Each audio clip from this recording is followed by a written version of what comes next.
말씀 보겠습니다. 전도서 4장입니다.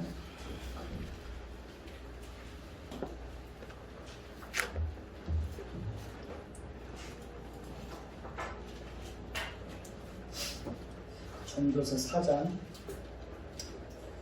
1절부터 12절까지 보겠습니다. 제가 먼저 읽겠습니다.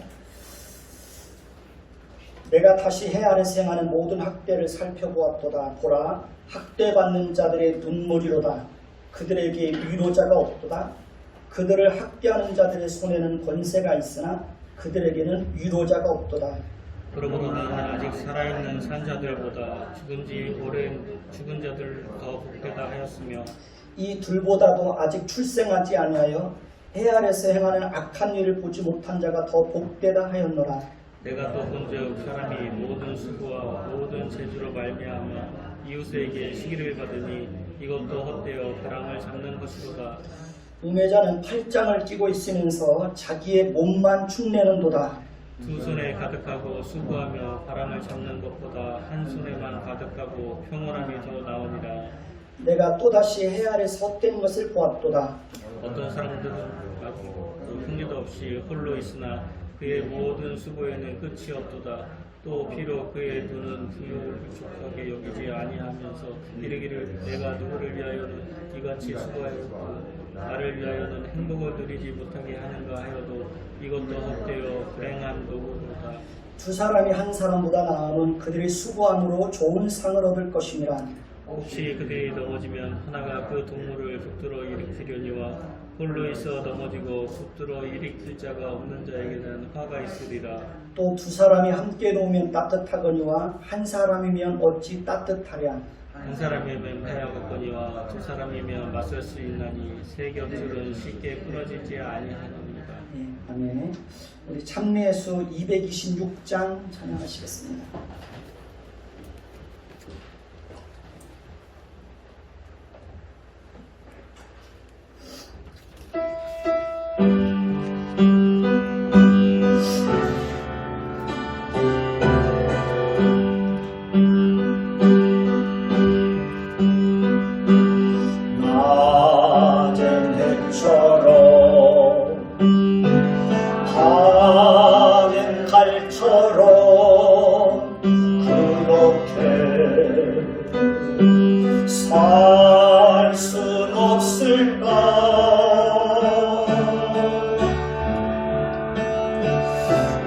욕심도 없이 어두운 세상 비추어 온전히 남을 위해 살듯이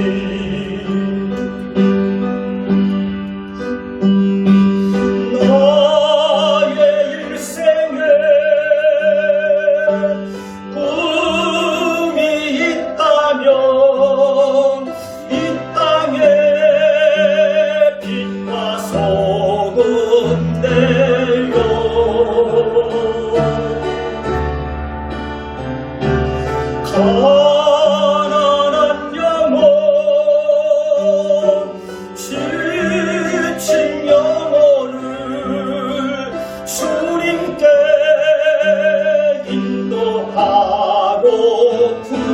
인도하고픈데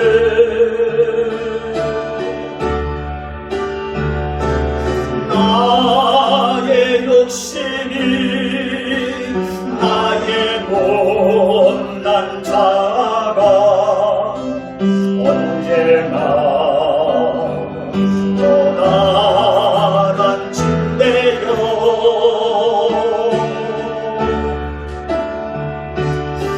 나를 짓눌러 마음을 곤곡해 하니 예수여 나를 도와주소서. 오늘 말씀 그 1절을 다시 한번 보십시다. 오늘 말씀 1절을 보면 내가 다시 해 아래서 행하는 뭘 보았다고 말합니까? 모든 학대를 보았도다. 보라, 학대받는 자들의 눈물이로다. 그들에게 위로자가 없도다. 그들을 학대하는 자들의 손에는 권세가 있으나 그들에게는 위로자가 없도다 라고 말합니다. 학대란 무엇일까요? 학대란 힘 있는 자가 힘 없는 자들에게 폭력을 행사하는 것입니다. 학대란 권세를 가진 자가 힘없는 백성들에게 군부와 공권력을 동원해서 무자비하게 총칼을 휘두르고 짓밟고 폭력을 행사하고 죽이는 것입니다. 우리나라에서도 군사정부 시절에 실제로 그런 일들이 있었습니까? 없습니까? 그런 일들이 있었습니다. 전도자는 해아려서 행하는 모든 학대를 살펴보았다고 말합니다. 학대는 어느 곳에서든지 일어날 수 있는 것입니다. 가정 안에서도 학대는 일어날 수 있습니다. 힘 있는 부모가 힘 없고 저항할 수 없는 어린 자녀들을 무자비하게 학대할 수 있습니다. 그래서 실제로 요즘 어린아이들이 종종 부모의 학대와 폭력에 의해서 죽는 일들이 종종 발생하고 있습니다.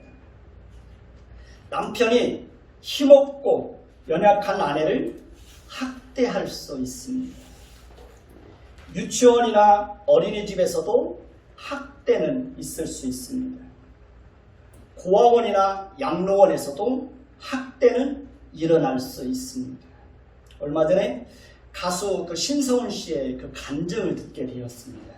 신성훈 씨는 어려서부터 태어나면서부터 이렇게 버림받아가지고 영아원과 고아원에서 26년을 살았다고 그럽니다. 근데 얼마나 고아원 안에서 선배들이나 조사들로부터 뺨을 많이 맞았는지 얼굴에 피고름이 고일 정도였다고 그럽니다. 그래서 얼굴이 까만 점이 생길 정도로 그렇게 많이 맞고 너무 많이 맞아서 고막이 터져서 들리지도 않고 그런 인생을 살았다고 고백하는 것을 보았습니다. 그냥 어려서부터 이렇게 학대를 당하고 자란 것입니다. 군대에서나 직장에서도 학대는 언제라도 일어날 수 있습니다. 학대는 물리적이고 폭력적인 학대도 있지만 정서적이고 언어적인 학대도 있습니다. 상대방에게 폭력적인 언어를 사용하는 것, 그것이 바로 뭡니까? 언어적 학대입니다. 부모가 자녀들을 사랑으로 돌보지 않고 방치하고 무관심하는 것은 정서적 학대에 해당이 됩니다.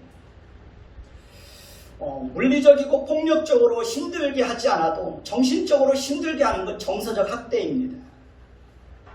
근데 우리는 그것을 학대라고 생각하지 않고 그렇게 살고 있습니다. 그러나 사실은 정서적으로 학대받는 사람도 큰 고통을 당하고 있는 것은 마찬가지입니다.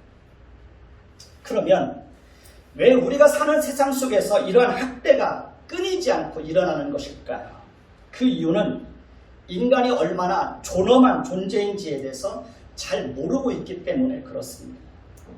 모든 인간은 하나님의 형상대로 지음받은 최고의 걸작품입니다. 그러니까 하나님이 지으신 피조물들 중에 모든 피조물 중에 최고의 걸작품이 바로 누구입니까? 우리 자신입니다. 그러니까 사람을 학대하는 것은 하나님이 지으신 최고의 걸작품을 훼손하는 것이 되는 것입니다. 우리는 지식이 짧고 지위가 낮고 힘이 없고 가난하고 늙고 병들어도 모든 사람을 대할 때에는 공평하고 정의롭고 따뜻하고 존귀하게 대할 줄 알아야 합니다.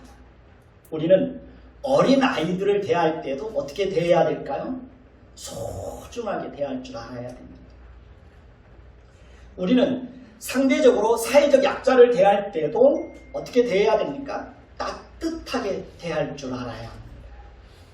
우리는 몸이 불편하고 장애를 가진 사람을 대할 때도 어떤 편견이나 선입견을 가지고 대하는 것이 아니라 공평하게 대할 수 있어야 합니다. 그런 사람이 바로 성숙한 신앙 인격을 가진 사람이라고 말할 수 있습니다. 전도자는 해 아래서 행하는 모든 학대를 살펴보고 그들이 흘리는 눈물을 보았다고 말합니다. 우리는 힘없고 가난하고 병들고 소외된 사람들의 겉모습만 보는 것이 아니라 그들이 겪고 있는 내면의 아픔, 내면의 고통, 슬픔, 그 눈물을 볼 수 있어야 하는 것입니다. 사실 우리는 다른 사람들의 아픔과 고통에 대해서 무관심하고 그냥 지나칠 때가 많이 있습니다. 우리 주변에는 겉으로는 웃고 떠들고 아무 문제가 없는 것처럼 말하고 행동해도 사실은 뒤돌아서서 한숨 쉬고 홀로 있을 때 눈물을 흘리는 사람들이 있을까요? 없을까요? 그런 사람들이 우리 주변에 늘 있습니다. 그러니까 저와 여러분이 진정한 그리스도인이라면 우리는 그렇게 내면의 아픔을 보고 그들을 위로하고 그들의 눈물을 닦아줄 수 있는 그런 사람들이 되어야 하는 것입니다. 전도자가 탄식하는 것은 무엇입니까? 학대받는 자들의 눈에서는 끊임없이 눈물을 흘리고 있는데 그들의 눈물을 닦아주고 따뜻하게 그들을 위로해주고 그들의 상처를 품어줄 수 있는 사람이 없다는 것입니다. 지금 우리가 살고 있는 세상에서도 힘있고 권세를 가진 자들의 학대와 폭력에 의해서 눈물을 흘리고 있는 사람들이 많이 있습니다. 그들에게는 힘이 있고 권세가 있지만 학대를 당하는 자들은 아무런 힘도 없기 때문에 저항하지도 못하고 그저 눈물만 흘리고 있는 것입니다. 이것이 힘없는 자들이 뛰어넘을 수 없는 한계라는 것입니다.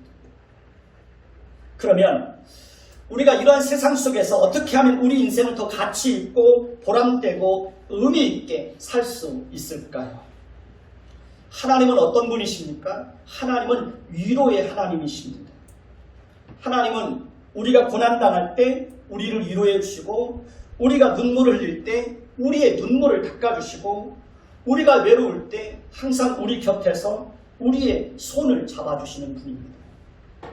하나님께서 우리를 위로해 주시는 것은 하나님께서 주시는 위로로 또 다른 사람들을 위로하게 하시기 위해서입니다. 따라서 우리는 그 하나님의 성품을 따라서 눈물을 흘리는 자들의 눈물을 어떻게 해요? 닦아주는 그런 위로자가 되어야 합니다. 우리의 피로를 나눠주고 외로울 때 곁에서 함께 있어주는 그런 사람들이 되어야 합니다. 그리고 최고의 위로는 그들에게 복음을 전하는 것입니다. 신성훈 씨가 어려서부터 그렇게 고아원에서 많이 맞고 그렇게 학대를 당하면서도 그가 견딜 수 있었던 유일한 한 가지가 있다면 하나님을 의지하는 것밖에 없었다고 그럽니다.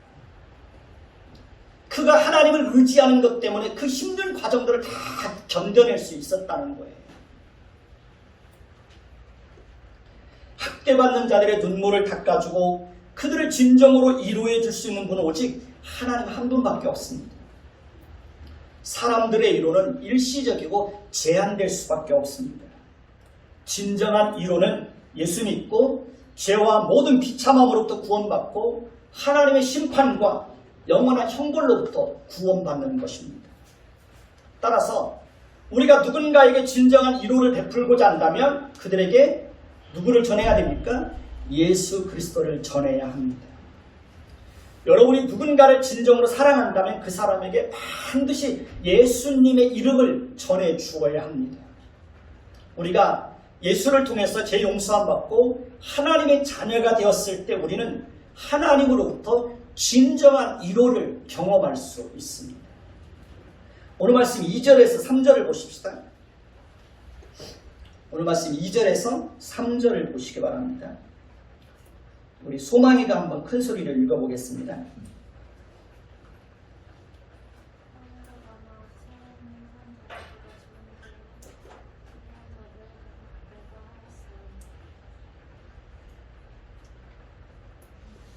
같이 한번 읽어보겠습니다. 시작. 그러므로 나는 아직 살아있는 산자들보다 죽은 지 오랜 죽은 자들을 더 복되다 하였으며 이 둘보다 아직 출생하지 아니하여 해 아래서 행하는 악한 일을 보지 못한 자가 더 복되다 하였노라. 자, 이것은 우리가 살고 있는 세상이 그만큼 악하다는 것을 고발하고 있는 것입니다. 그러니까 타락하고 부패하고 악한 세상에서 힘없고 연약하고 배우지 못하고 든든한 배경이 없는 사람들이 살아가는 것이 그만큼 힘이 든다는 것입니다. 세상에는 눈물을 흘리는 자들이 많이 있는데 그들의 눈물을 닦아줄 자들이 없는 것이 우리가 살고 있는 세상이라는 것입니다. 우리가 이러한 세상 속에서 가치 있는 인생을 살기 위해서는 위로자의 삶을 살아야 되는 것입니다. 눈물을 흘리는 자들이 있다면 그들의 눈물을 닦아주고 그들의 피로를 채워주고 그들에게 따뜻한 정을 베풀어 주는 것입니다. 신성훈 씨가 어느 그 건물의 옥탑방에서 지금 5년째 지내고 있는데요. 5년 동안 월세를 한 번도 못 냈대요. 근데 그 건물 주인이 장로님이신데 한 번도 월세를 재촉한 적이 없대요. 그러니까 눈물을 흘리는 자의 그 눈물을 닦아주는 거예요. 그 마음을 헤아려 주는 거예요. 그게 진정한 위로자의 삶을 사는 것입니다. 세상에서 가장 외롭고 서럽고 쓸쓸한 사람은 누군가에게 기대고 싶은데 기댈 사람이 없는 것이라고 합니다. 저와 여러분들은 누군가가 기대고 싶을 때 편안하게 기댈 수 있는 그런 사람이 이 시대에는 필요한 것입니다. 사절을 보면 또 사절을 볼까요? 같이 읽습니다. 시작. 또 내가 본즉 사람이 모든 수고와 모든 재주로 말미암아 이웃에게 시기를 받으니 이것도 헛되어 바람을 잡는 것이로다. 사람이 왜 모든 수고와 모든 재주로 말미암아 이웃들에게 시기를 받는 일들이 있을까요? 그것은 오직 모든 수고와 모든 재주를 다해서 노력하고 어떤 성과를 만들어내고 그 재물을 얻고자 하는 것이 순전히 자신의 욕심과 자신의 만족과 자신의 즐거움과 자신의 행복만을 위한 것이기 때문에 사람들로부터 시기를 받는다는 것입니다. 그러니까 이기적인 욕심으로 똘똘 뭉쳐있는 것입니다. 그러면 저와 여러분들이 이런 헛된 세상 속에서 가치 있고 의미 있고 모두가 행복한 삶을 살기 위해서는 어떻게 해야 될까요? 전도서 3장 12절을 보십시다. 지난주에 살펴볼 내용이지만 한번 더 보십시다. 전도서 3장 12절입니다. 같이 봅니다. 시작. 사람들이 사는 동안에 기뻐하며 선을 행하는 것보다 더 나은 것이 없는 줄을 내가 알았다라고 말합니다. 우리가 행해야 할 최고의 선은 하나님을 알고 하나님을 예배하고 우리가 만나는 모든 사람들에게 하나님의 사랑, 하나님의 긍휼, 하나님의 자비, 하나님의 위로, 하나님의 그 선하심, 인자하심, 그 하나님의 성품을 풍성하게 드러내면서 사는 것입니다. 우리가 인생을 그렇게 살아야 사람들로부터 뭘 받지 않습니까? 시기를 받지 않습니다. 모든 사람들이 우리의 성공과 잘됨을 함께 기뻐하고 함께 즐거워하게 되는 것입니다. 우리가 그렇게 살 때 그런 일들이 있는 거예요. 우리에게 주어진 행복과 부요함이 우리 자신 안에만 머물러 있게 하면 될까요? 안 될까요? 그러면 안 되는 것입니다. 우리의 이기적인 욕심을 채우는 일에만 물질을 사용하면 될까요? 안 될까요? 그러면 안 되는 것입니다. 그러면 사람들이 우리의 잘됨을 시기하고 질투하게 됩니다. 사람들로부터 시기를 받으면 우리 마음속에 평안이 사라집니다. 사람들로부터 시기를 받으면 관계가 무너집니다. 사람들로부터 시기를 받게 되면 그 사람이 어려움을 겪게 되었을 때 그 또한 사람들로부터 어떻게 될까요? 외면을 당하게 됩니다. 사람들이 그 사람이 어려움 당할 때 그냥 모른 척 해버립니다. 사람은 절대로 항상 좋은 일만 있는 것이 아닙니다. 누구에게라도 언제라도 어려움은 고난은 찾아올 수 있는 것입니다.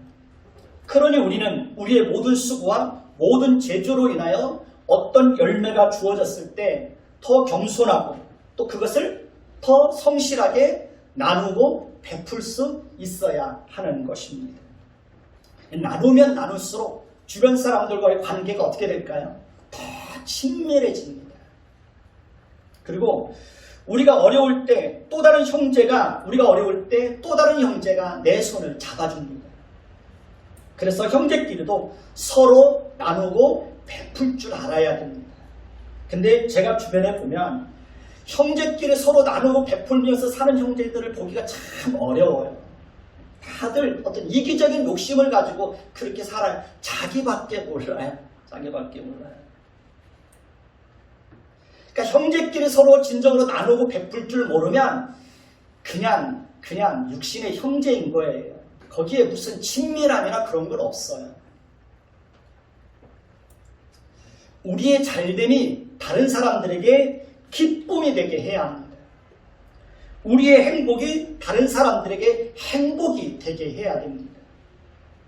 그러니까 우리의 잘됨이 다른 사람들에게 시기의 대상이 되게 하면 될까요? 안 될까요? 그러면 안 되는 것입니다. 그렇게 되지 않기 위해서는 우리는 작은 것이라도 하나님께서 우리에게 베푸시는 은혜를 따라서 하나님께 드리고 나누고 베푸는 삶을 성실하게 살아야 합니다. 그렇게 사는 것이 우리의 인생을 어떻게 가치 있게 하는 비결이 되는 것입니다. 5절을 볼까요? 오늘 말씀 5절을 봅니다. 같이 읽습니다. 시작. 우매자는 팔짱만 끼고 있으면서 자기의 몸만 축내는도다. 전도자는 사람들이 모든 수고와 모든 제조를 다해서 성공을 거두고 잘 살게 되었을 때 그들의 나누고 베풀지 않고 오직 이기적인 욕심만을 채우는 것을 보면서 시기하고 질투하면서 정작 본인은 아무것도 하지 않고 팔짱만 끼고 있으면서 몸만 축내고 있는 사람이 있더라는 거예요. 전도자는 그런 사람을 가리켜서 어떤 사람이라고 말합니까? 우매한 자라고 그렇게 말을 합니다. 그러니까 전도자는 어떤 경우에도 사람들에 대해서 시기심을 품는 것은 합당하지 않다는 거예요. 전도자는 다른 사람에 대해서 시기심을 품는 것은 우리의 인생을 가치 있게 하는 것이 아니라는 거예요. 전도자는 시기심을 품는 것은 자신의 인생에서 헛된 것을 추구하는 것이라고 말합니다. 우리는 다른 사람들이 나누고 베풀지 않는다고 시기하고 질투하고 원망하고 불평할 것이 아니라 자신이 할 수 있는 일을 어떻게 해야 됩니까? 최선을 다해서 자신이 할 수 있는 일을 해야 합니다. 우리는 다른 사람의 수고와 노력을 인정해 줄 알아야 합니다. 우리는 게으르게 살면 안 됩니다. 성경에 보면 일하기 싫거든 뭐 하지 말라? 먹지도 말라고 그랬습니다. 일하기 싫으면 먹지도 말라는 거예요. 성실하게 살라는 거죠. 그러니까 우리는 게으르게 살면 안 되는 거예요. 그리고 자신의 삶에 대해서 다른 사람과 비교하고 열등감을 가질 것이 아니라 자족할 줄 알아야 합니다. 우리는 다른 사람을 돕기 위해서라도 성실하게 살아야 합니다. 작은 것이라도 나누고 베풀 줄 알아야 합니다.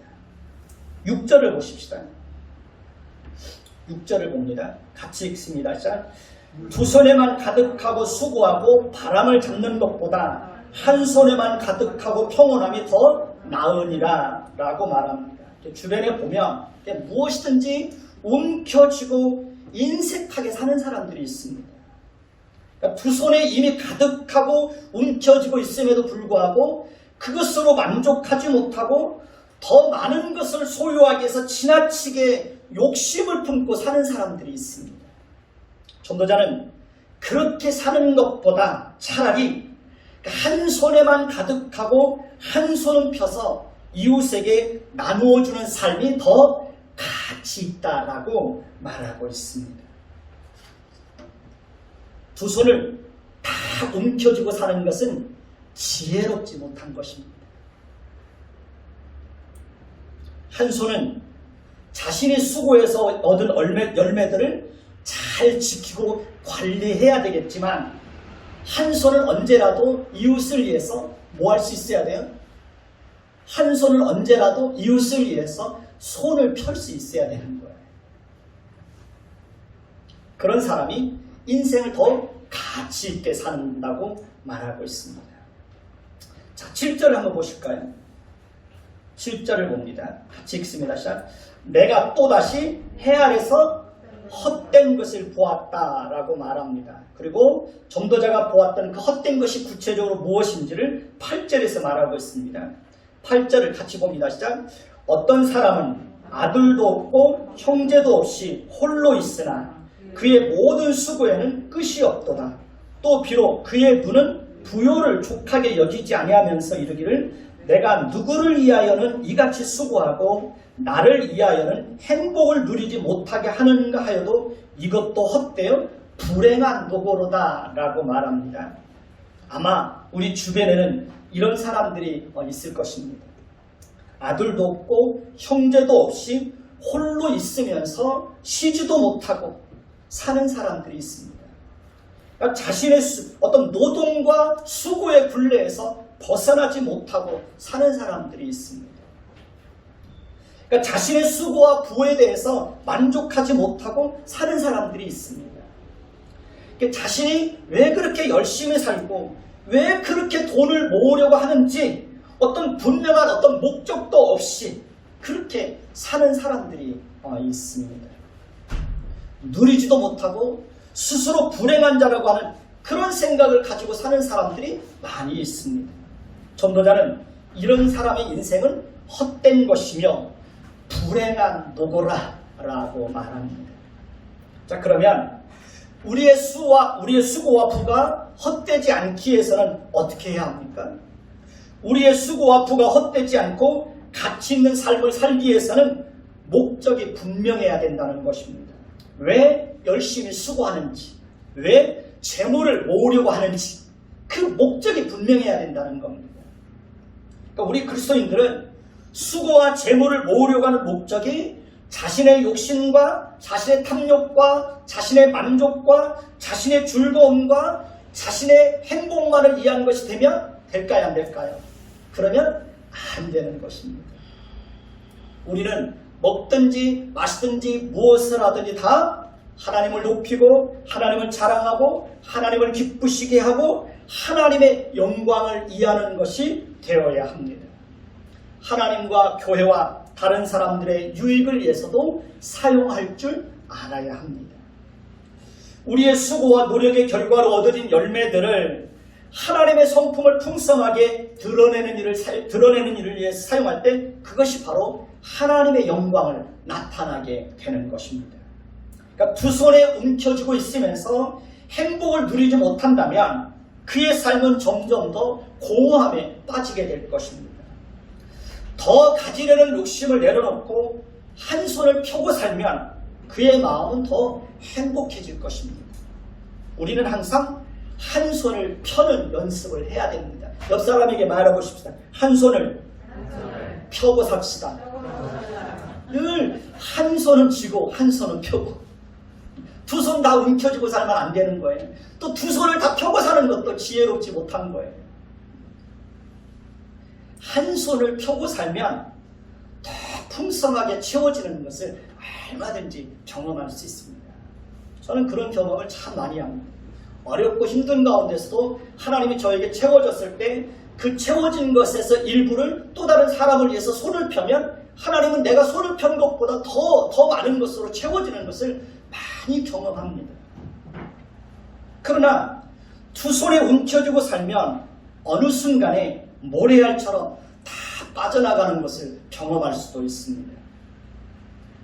불행한 사람들의 특징은 자기에게 주어져 있는 것에 대해서 감사하지 못하고 누리지 못하고 오직 자신에게 없는 것에만 관심을 가지고 사는 사람입니다. 그러니까 결핍에만 관심 있는 사람은 자신의 결핍을 채우기 위해서 밤에도 쉬지 않고 일을 합니다. 마음이 밤에도 그 마음이 쉬지를 못합니다. 그러니 전도자는 그런 사람을 불행한 사람이라고 말하는 겁니다. 그들의 수고는 불행한 노고라고 말하는 거예요. 헛된 수고라고 말합니다. 분명한 목적을 가지고 수고를 하고 또 수고의 열매들을 다른 사람들의 유익을 위해서 사용할 때 그의 인생은 더 가치 있고 더 행복하게 된다는 것입니다. 전도자는 무엇이 우리의 인생을 더 가치 있고 의미 있고 행복하게 하는지 9절에서 10절의 말씀을 통해서 다시 한번 우리에게 교훈해 주고 있습니다. 9절을 보십시다. 9절을 봅니다. 같이 읽습니다. 두 사람이 한 사람보다 나음은 그들이 수고함으로 좋은 상을 얻을 것임이라. 전도자는 두 사람이 한 사람보다 낫다고 말합니다. 그러니까 전도자는 홀로 이기적인 생각을 가지고 사는 사람보다 함께 어우러져 사는 사람이 훨씬 더 낫다는 겁니다. 왜냐하면 함께 수고함으로 좋은 상을 얻을 것이기 때문이라고 말합니다. 그러니까 전도자는 두 사람이 함께하는 것이 어떤 유익을 가져다 주는지에 대해서 좀 더 구체적인 예를 들어서 설명을 하고 있습니다. 10절을 볼까요? 10절 자 같이 읽습니다. 혹시 그들이 넘어지면 하나가 그 동물을 붙들어 일으키려니와 홀로 있어 넘어지고 붙들어 일으킬 자가 없는 자에게는 화가 있으리라. 그러니까 전도자는 두 사람이 함께 있으면 혹시 하나가 넘어지면 하나가 그 동물을 붙들어 일으켜 세워서 화를 면할 수 있다는 거예요. 그렇습니다. 그러니까 두 사람이 함께 있으면 서로에게 말벗도 되고 외로움도 극복할 수 있습니다. 그러니까 두 사람이 함께 있으면 서로에게 의지할 수 있고 한 사람이 힘들 때 곁에서 함께 손잡아주고 또 함께 일으켜줄 수 있습니다. 그러니까 두 사람이 함께 있으면 힘을 합해서 더 큰 일도 할 수 있습니다. 두 사람이 함께 있으면 서로 짐을 나누어주고 힘든 일도 함께 극복할 수 있습니다. 그러니까 두 사람이 함께 있으면 서로 나누고 베풀고 서로를 위로할 수 있습니다. 그러나 홀로 있으면 혼자 있으면 모든 것을 어떻게 해야 됩니까? 고스란히 혼자 다 감당해야 됩니다. 사람은 절대로 혼자의 힘으로 살아갈 수 있을까요? 없을까요? 사람은 혼자의 힘으로 살 수 없습니다. 사람은 누군가의 도움이 없으면 살 수 없는 존재입니다. 젊었을 때는 혼자의 힘으로 얼마든지 살아갈 수 있어요. 그러나 나이 들고 힘이 없고 건강을 잃게 되면 혼자의 힘으로 살 수 있어요? 없어요? 혼자의 힘으로 절대 못 삽니다. 그래서 우리는 항상 누군가와 함께하는 사람들이 되어야 하는 것입니다. 그러니까 함께하는 사람들이 많으면 많을수록 그 사람에게는 그만큼 힘이 되는 것입니다. 우리는 서로서로 도와주면서 그렇게 살아야 되는 거예요. 그러니까 이기적이고 자기중심적으로 사는 사람은 그가 넘어졌을 때 그를 일으켜줄 사람이 없기 때문에 그가 넘어지면 큰 화를 당하게 되는 것입니다. 11절을 보십시다. 11절을 봅니다. 같이 읽습니다. 또 두 사람이 함께 누우면 따뜻하거니와 한 사람이면 어찌 따뜻하랴.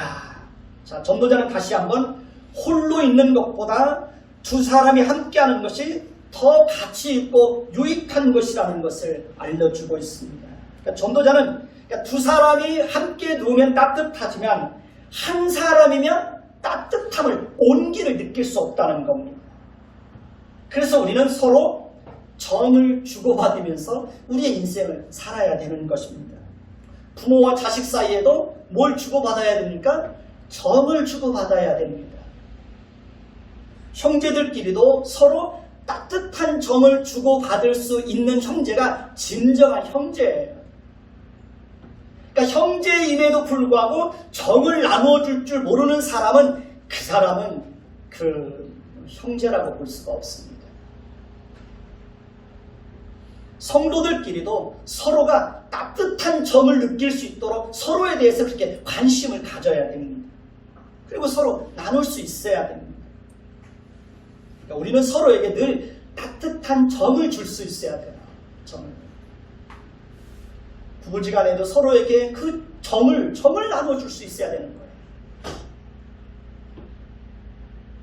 그러니까 홀로 존재하는 사람은 절대로 함께하는 사람들이 느낄 수 있는 그런 따뜻한 정을 맛볼 수 있을까요? 없을까요? 그런 정을 맛볼 수가 없어요.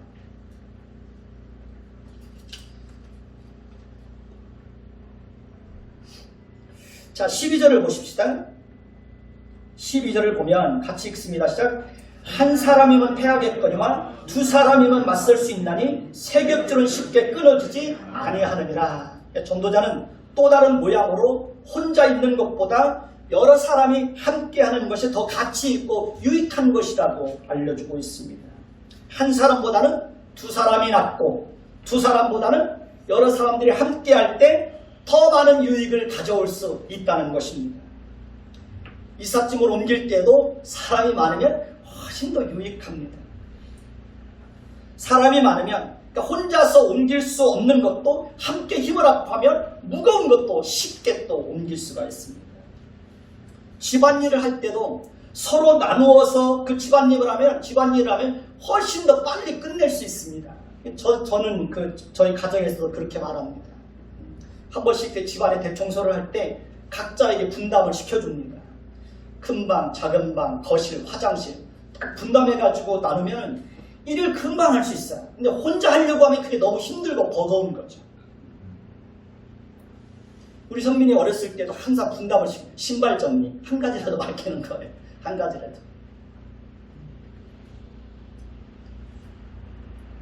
제 아내는 항상 제해를 시켜주는 거예요. 제 아내.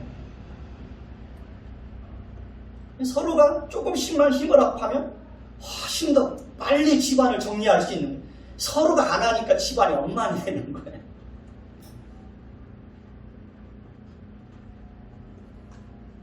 그러니까 서로 힘을 합해서 함께 살면 어떤 어려움도 극복할 수 있는 거예요. 그래서 지혜로운 사람은 항상 어떤 일에든지 함께 할 줄 아는 사람. 그 사람이 어떤 사람이에요? 지혜로운 사람입니다. 우리는 서로를 사랑하고 섬길 줄 알아야 합니다. 우리는 우리가 살고 있는 사회가 경쟁 사회로 흘러간다고 할지라도 상대방을 경쟁자나 적으로 생각하면 안 됩니다. 내가 성공하기 위해서 짓밟고 올라가야 될 대상으로 우리 주변 사람들을 그렇게 생각하면 안 되는 거예요. 그렇게 되면 함께 더불어 사는 공동체는 무너질 수밖에 없어요. 그렇게 하면 아픔과 갈등이 끊이지를 않아요. 분열이 늘 일어나게 돼요. 우리는 우리의 이웃들이 경쟁의 대상이 아니라 사랑과 섬김의 대상이라는 것을 늘 기억해야 됩니다. 그리고 내 것을 아낌없이 줄 수 있어야 합니다. 인생을 정말 지혜롭고 가치 있게 사는 사람은 고립된 존재로 자신의 행복만을 위해서 사는 것이 아니라 다른 사람의 아픔과 상처를 헤아리면서 다른 사람의 손을 잡아줄 줄 아는 사람. 그 사람이 인생을 정말 지혜롭게 사는 사람이에요. 고립된 존재로 자신의 행복만을 위해서 사는 사람은 그 사람이 넘어졌을 때 그 사람을 붙들어 일으켜줄 자가 없기 때문에 그 사람은 어떻게 되는 거예요? 화를 당하는 거예요. 그래서 고립된 존재로 자신의 행복만을 위해서 사는 사람은 절대로 지혜로운 사람이 아닙니다. 자, 13절을 보십시다. 13절 같이 봅니다. 시작. 가난하여도 지혜로운 젊은이가 늙고 둔하여 경고를 더 받을 줄 모르는 왕보다 낫다라고 말합니다. 가난하여도 지혜로운 젊은이와 늙고 둔하여 경고를 더 받을 줄 모르는 왕을 극단적으로 비교하고 있습니다. 왕은 신하들이 말하는 직언을 잘 들을 줄 알아야 됩니다. 자기가 듣기 싫은 서로도 반대편에서 말하는 소리도 쓴소리도 들을 줄 알아야 돼요. 그러니까 신하들은 왕이 잘못된 판단을 하고 있을 때 직언을 할 수 있어야 되는 거예요. 그러니까 왕은 언제라도 신하들이 들려주는 민심의 소리에 귀를 기울일 줄 알아야 됩니다. 그래서 왕은 매사에 균형을 잡고 있어야 돼요. 그래서 질서를 잘 잡아야 돼요. 그래서 왕은 어느 한쪽 편만의 말만 듣고 나라를 다스리려고 하면 절대 안 되는 거예요. 양쪽의 말을 잘 귀담아 듣고 균형을 잡고 질서를 잘 지켜야 나라를 바르게 다스릴 수 있는 거예요. 그래야 왕은 지금도 들을 줄 알아야 왕은 지혜롭고 잘못된 길에서 벗어날 수가 있게 되는 것입니다. 직언을 들을 줄 모르고 민심의 소리에 귀를 기울일 줄 모르는 왕은 독선과 아집과 자기 기만과 그런 외식에 빠질 수가 있는 거예요. 아첨하는 자들의 말만 들으면 왕은 자기 만족에 빠질 위험이 있습니다. 왕의 주변에 직언을 하는 사람이 없다면 그 왕은 불행한 사람이 되는 거예요. 그러니까 늙고 둔한 왕은 어떤 왕입니까? 직언을 받아들이지 않는 거예요. 그런 사람은 어리석기 짝이 없다라고 말해요. 신하들의 직언이나 민심의 소리에 귀를 막는 사람은 심히 어리석고 미련한 사람입니다. 우리는 다른 사람의 말에도 귀를 기울일 줄 알아야 되는 거예요.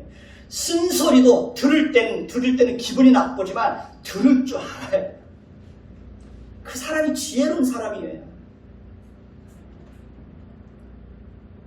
좋은 말만 해주는 사람, 아첨하는 말만 해주는 사람, 그런 사람들의 말만 듣고 나라를 다스리면 나라가 한쪽으로 가는 거예요. 그러니까 배가 기울어듯이 어느 순간에 나라가 침몰하게 되는 거예요. 자기 고집대로 나라를 다스리는 사람은 정말 미련한 사람이에요. 14절을 볼까요? 14절을 같이 봅니다. 시작. 그는 자기의 나라에서 가난하게 태어났을지라도 감옥에서 나와 왕이 되었음이니라고 말합니다. 또 15절도 볼까요? 내가 본즉 해 아래서 다니는 인생들이 왕의 다음 자리에 있다가 왕을 대신하여 일어난 젊은이와 함께 있고 16절을 보십시다. 그의 치리를 받는 모든 백성들이 무수하였을지라도 후에 오는 자들은 그를 기뻐하지 아니하리니 이것도 헛되어 바람을 잡는 것이로다. 자, 이 말씀은 아무리 지혜로운 젊은이가 왕이 되어서 나라를 잘 다스리고 백성들이 그를 따르게 되었다고 해도 다음 세대들은 그 지혜로운 왕을 따르지 않고 그 왕을 기뻐하지도 않는다고 말합니다. 이것은 이 세상의 권력은 영원하지 않다는 것을 가르쳐주고 있습니다. 그러니까 권력을 탐하고 권력을 의지하고 권력에 기대어서 사는 기생충 같은 인생들, 그런 사람들은 가치 없고 헛된 인생을 사는 자들이라고 분명하게 경고하고 있습니다. 민심은 끝없이 움직이는 거예요. 민심은 살아있는 권력에만 머리를 숙입니다. 그가 물러나면 더 이상 국민들은 그를 기억하지도 그가 쌓은 업적도 찬양하지 않습니다. 권력은 10년을 지속하기가 어렵다고 했습니다. 그럼에도 불구하고 세상이 주는 명예와 세상이 주는 권력에 집착하는 사람들이 많이 있습니다. 한 교단의 총회장이 되기 위해서 그런 어떤 명예를 얻기 위해서 막대한 돈을 사용하는 사람들이 있습니다. 한 교단의 총회장이 되기 위해서 불법을 마다하지 않는 사람들도 있습니다. 권력을 잡고 그 권력을 유지하기 위해서 모든 수단과 방법을 다 동원하는 그런 악한 자들이 있습니다. 권력을 지키기 위해서 불법을 행하는 자들이 있습니다. 전도자는 그런 사람들은 헛되고 허무한 것을 붙드는 자들이라고 말합니다. 전도자는 그런 자들은 가치 없는 인생을 사는 자들이라고 말합니다. 우리는 역사를 통해서 권력에 집착하고 권력에 기대서 악한 일들을 행하는 자들이 그들의 인생이 얼마나 비참하게 그 종말을 맞이하는지를 역사 속에서 우리는 얼마든지 확인할 수 있습니다. 출세와 권력에는 다 한계가 있습니다. 그러니 우리는 항상 겸손한 마음을 가지고 우리의 인생을 살아야 합니다. 하나님을 의지하고 하나님을 바라보고 사는 사람이 가장 지혜로운 사람입니다. 그런 사람이 인생을 가치 있게 사는 것입니다. 그런 사람이 자신의 인생을 정말 의미 있고 복되게 사는 것입니다. 기도하겠습니다. 하나님 감사합니다. 오늘도 우리는 말씀을 통해서 우리가 이 땅에서 살아가는 동안 어떻게 살아가는 것이 우리 인생을 더 가치 있게 사는지를 말씀을 통해서 배웠습니다. 하나님, 우리가 이 땅에서 살아가는 동안 정말 우리의 인생을 가치 있게 살 수 있도록 주여 끊임없이 우리를 깨우쳐 주시고 가르쳐 주시고 지혜를 주옵소서. 헛되고 허무한 것에 굴복하는 그런 어리석은 인생 살지 않도록 주여 도와주옵소서. 예수 그리스도의 이름으로 감사하며 기도드립니다. 아멘.